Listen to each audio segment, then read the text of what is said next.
By David Webber, updated December 1, 2017, 082611. At the age of 75 and still enjoying one of the longest and most successful careers in music history, Sir Paul McCartney thinks he is a lucky man. He did not even think he'd still be in demand in the 1970s, let alone when he was in his 70s. It is amazing. It's something we never expected. We thought we might last 10 years if we were lucky, he said. It's something that's a surprise really, because we didn't realize it was going to last this long. I mean, Sgt. Pepper's is 50 years old this year. We had no idea it was going to last more than 10 years. Sir Paul was speaking in Perth, the location for the start of his first Australian tour in decades. The Regal Theatre was the venue for a rare question-and-answer session for a small group of fans. Sir Paul was asked by Meg from the Perth suburb of Wirroona what kept his energy and passion alive. He started with a joke, before explaining that his real addictions were songwriting and performing. Sex and drugs, no, you know what, it's just 'cause I love it. I've always loved it since I was about 14 when I wrote my first song, and it's a kind of magical thing because when you write a song you've got nothing and you suddenly produce like a rabbit from a hat and it feels really good, he said.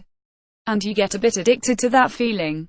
And then you perform it with an audience and you get addicted to that too. Adelaide in '64, and how can we change the world? Sir Paul was asked by Izzy from Greenwood what it was like to arrive in Adelaide in 1964, when the Beatles were met by what some claim was the biggest crowd in the world. It was amazing for us, do you know, 'cause the welcome was phenomenal. I mean, we'd had welcomes in Europe, and all over the place. But this was like mega, do you know, it was like we were royalty arriving. We'd seen the streets filled like when we went to Liverpool, that was pretty full. But this was like, the fullest. Harrison Haynes, aged 9, was named after the Beatles guitarist and was dressed in full Sgt. Pepper's uniform, like his father Matt. He wanted Sir Paul to give him nothing less than advice on how to change the world. Go to school and just be good to people. Learn a lot about the world, and where there are issues that you think need changing, just be very strong and go and change them. I don't know what those will be in your case, but you seem like the kind of boy who's going to do it. Just learn what's good in the world and go in search of it. Other questions had Sir Paul reminiscing about the wide range of people he finds in his audiences. I've seen some lovely things at shows, remember one in Brazil, a dad, a tall guy with a beard and HES got this beautiful young girl with him and SHES looking up at him and him doing let it be and HES looking down, and it was a real sort of beautiful family moment.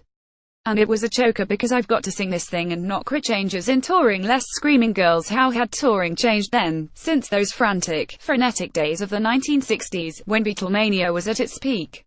When we were touring the Beatles, it was all new.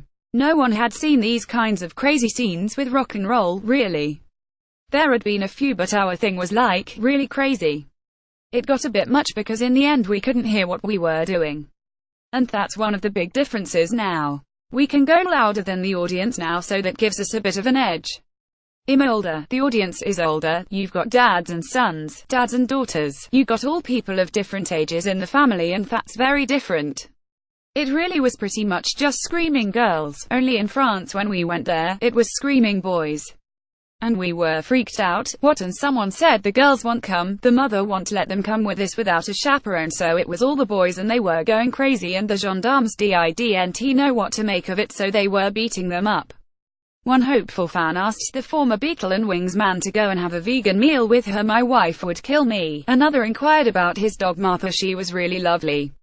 Working with Stevie Wonder, Michael Jackson and Kanye West as a solo artist, Paul McCartney has collaborated with a range of performers over the years, including Stevie Wonder, Michael Jackson, Elvis Costello, and more recently, Foo Fighters, Rihanna and Kanye West. What happens is people get in touch with me. I don't actually go after them, do you know? Oh, actually, I did with Stevie because I had a song Ebony and Ivory and I thought HES got to be the person we do it with, he said. It's a great invitation. Kanye rings up, wants to work with you. What am I going to do? No, tell you him no, it's very fresh and it's kind of exciting because it's something I haven't done before, particularly working with Kane. Michael was lovely. He just rang me up and he just said, do you want to make some hits? Said, yeah. And he was great to work with, massive talent. And Stevie, HES a monster, a musical monster, and he never stops. audience-pleasing setlist. Regarding setlists, so Paul suggested he would be playing what he would want to hear if he saw himself live. It's basically to please the audience, and I'm not ashamed to say that because they pay good money to come to the show. The event closed with muscular renditions of Drive My Car, Junior's Farm and I've Got a Feeling before the media were asked to leave and the rocker was left alone with his adoring fans. Topics: Music. Perth 6000, Australia. First posted December 1, 2017, 004526.